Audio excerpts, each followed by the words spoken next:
more importantly, there's three giant corporations, BlackRock, State Street, and Vanguard, which own, collectively, they own each other, so it's really one giant corporation, but they also own 89% of the S&P 500.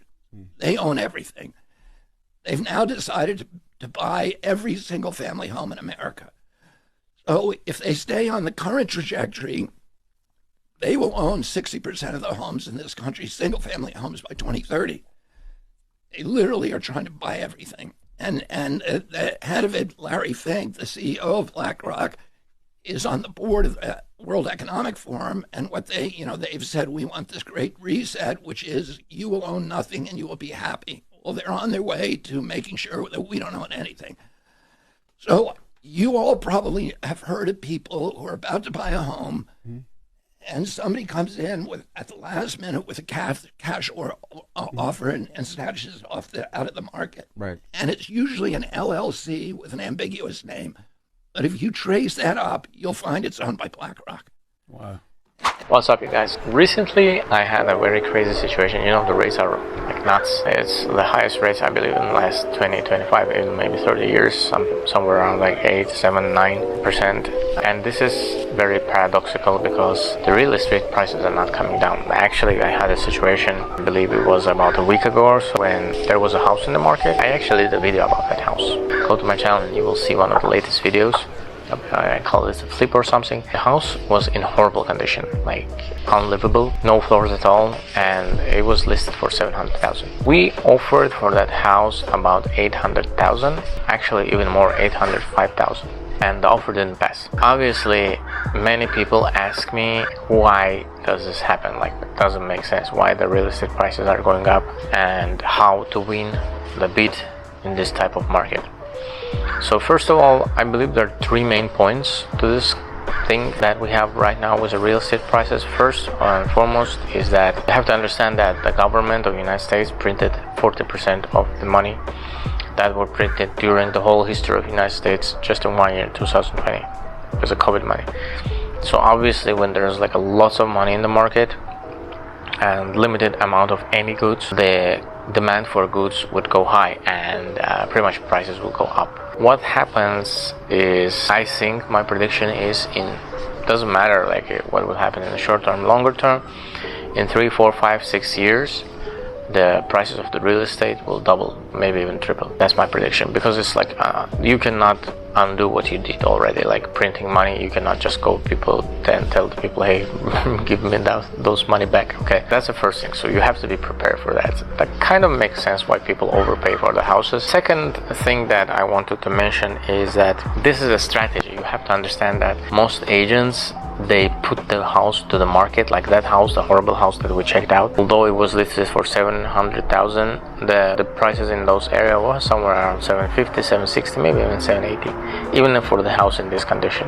So that's a kind of strategy that people use right now. They list the price with a lower market price with intention to have buyers to overbid each other, and this works. You have to be ready for that kind of thing. I think that's just a human psychology, how it works, the fear of missing out. People come and overbid, and then they buy for the price. I think that someone paid like about $850,000 for that house. Doesn't really make any sense. To have the profit on that kind of house, you would probably need to invest 50 more, and then the perfect condition house in that neighborhood sells for somewhere around, I want to say, $900. You will pay the agent fees and everything else and end up with no profit, with just for work, unless might be a situation where you would actually go negative. You would not make any kind of profit, but you will also lose money. So this is a fear of missing out. People don't really think when they put bids like this. One of the questions is what I think, how long it lasts. As I said, I think that real estate prices will keep going up. I don't see how they can come down in prices. There's a lack of inventory.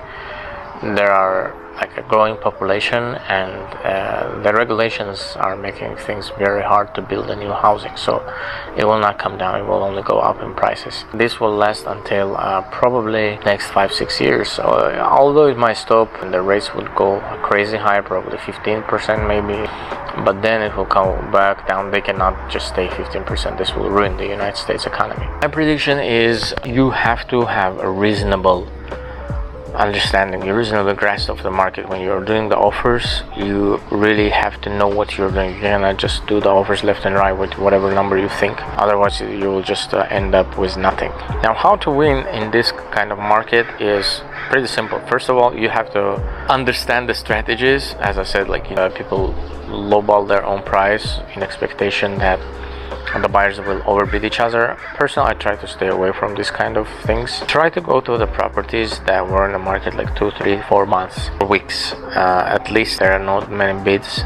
And you trust me, you can find like a gems. I believe I had a video on the channel. We had a flip again in Santa Ana. We bought the property for 560. Overall value of that property is somewhere around 700 after repairs. You have to really know where to look for and what to look for. Some people ask me about auctions or foreclosures. Trust me, guys, this is not the way to go. First of all, auctions, they doesn't make sense. They end up selling for even higher than the market price. Second, foreclosures, most of the time, again, they get like too much competition.